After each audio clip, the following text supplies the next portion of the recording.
Doctor ہیں جن کا نام ہے فاضل سلیمان، اور یہ لندن کے اندر رہتے ہیں۔ ان کا ایک انٹرویو میں نے سنا، وہ پہلے سائنسدان تھے، سائنٹسٹ تھے، لیکن اس وقت وہ قرآن سٹڈیز کے اوپر اسپیشلائزڈ ہیں۔ ان کے لیکچرز پوری عرب اور یورپی دنیا میں ہوتے ہیں، اور لوگ ان کو سنتے ہیں، بہترین انداز میں قرآن کی حقانیت پہ گفتگو کرتے ہیں۔ انہیں کسی نے پوچھا کہ قرآن کی طرف آپ کی اس محبت میں اضافہ کیسے ہوا؟ وہ کہتے ہیں میں لندن میں رہتا تھا،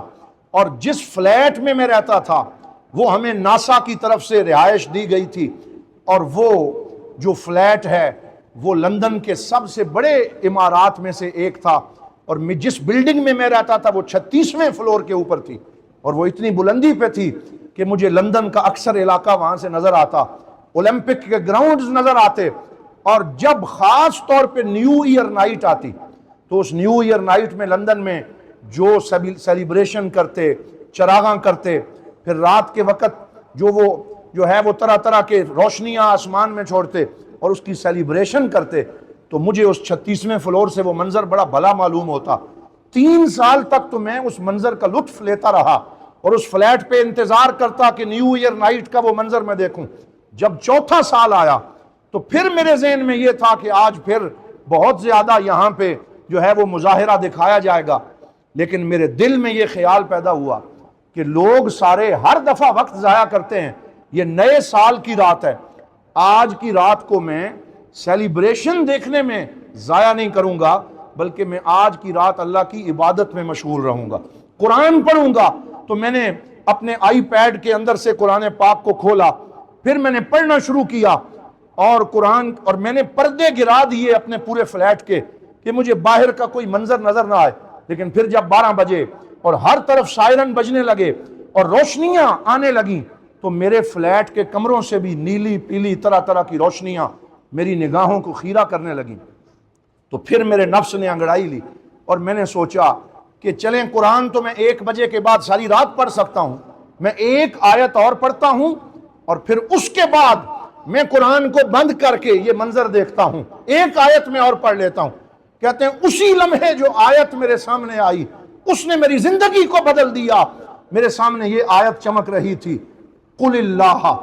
ثُمَّ ذَرْهُمْ فِي خَوْضِهِمْ يَلْعَبُونَ، فرمایا تم کہو اللہ اور ان کو اپنی کھیل کود میں مست رہنے دو۔ اسی لمحے وہ آیت میرے سامنے کیوں آئی؟ پتا چلا کہ قرآن ایک روح ہے، ایک زندہ حقیقت ہے جو انسان کی تربیت بھی کرتا ہے۔ تو پھر قرآن سے میری محبت بڑھتی چلی گئی، اور میں نے زندگی میں کئی مقامات پہ دیکھا،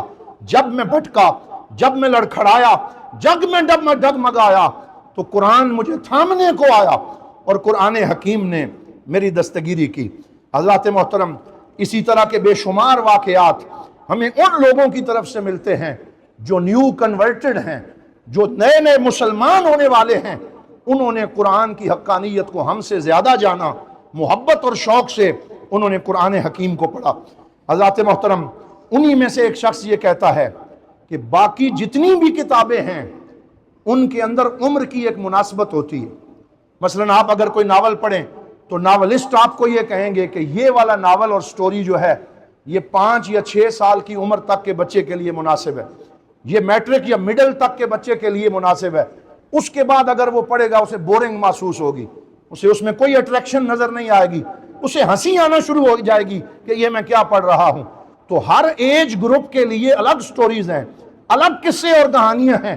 دوسرے ایج گروپ کو اس میں کوئی اٹریکشن نہیں ہے۔ لیکن قرآن وہ زندہ و جاوید کتاب ہے کہ اس میں ایج گروپ کی کوئی قید نہیں ہے، بچہ ہو، بڑا ہو، بوڑھا ہو، جوان ہو، کوئی زندگی کے کسی بھی شعبے سے تعلق رکھتا ہو، قرآن حکیم اپنی پوری حقیقتوں کے ساتھ اس کو ہدایت عطا فرماتا ہے، اسے اپنی جانب کھینچ لیتا ہے، اور ان پڑھ انسان ہو یا پڑھا لکھا ہو سب کو قرآن حکیم کا یہ فیضان حاصل ہوتا ہے۔ حضرات محترم، یہ ایک سائنسدان جو مصر کے اندر رہتے ہیں اور جن کا سائنسی حوالے سے قرآن کا مطالعہ کرنے کا بہت بڑا نام ہے، وہ لکھتے ہیں کہ قرآن حکیم میں اللہ تعالیٰ نے سواریوں کا ذکر کیا، والخیل والبغال والحمیر لترکبوها وزینہ، فرمایا گھوڑے، خچر اور اونٹ اللہ نے تمہارے لیے سواریاں بنائی ہیں اور یہ تمہاری زیب و زینت بھی ہے، اچھی سواری سے انسان کی عزت بھی بڑھتی ہے۔ تو ایک مستشرق نے سوال کیا، اس نے کہا قرآن نے تو صرف عرب بدوؤں کی سواری کا ذکر کیا ہے، تم کہتے ہو کہ قرآن میں ہر سواری کا اور ہر شے کا علم ہے، لا رطب ولا یابس الا فی کتاب مبین، کہ ہر رطب و یابس اور ہر خشک و ترش ہے اس میں موجود ہے۔ تو ہمیں قرآن میں موٹر کار کا ذکر نہیں ملتا، اور جیٹ طیارے کا ذکر نہیں ملتا، اور طرح طرح کے ہوائی جہازوں کا ذکر نہیں ملتا، قرآن میں صرف گھوڑے کا، گدھے کا اور اونٹ کے بطور سواری ذکر ہے۔ تو انہوں نے فرمایا آیت کو پورا پڑھو، والخیل والبغال والحمیر لترکبوها وزینہ،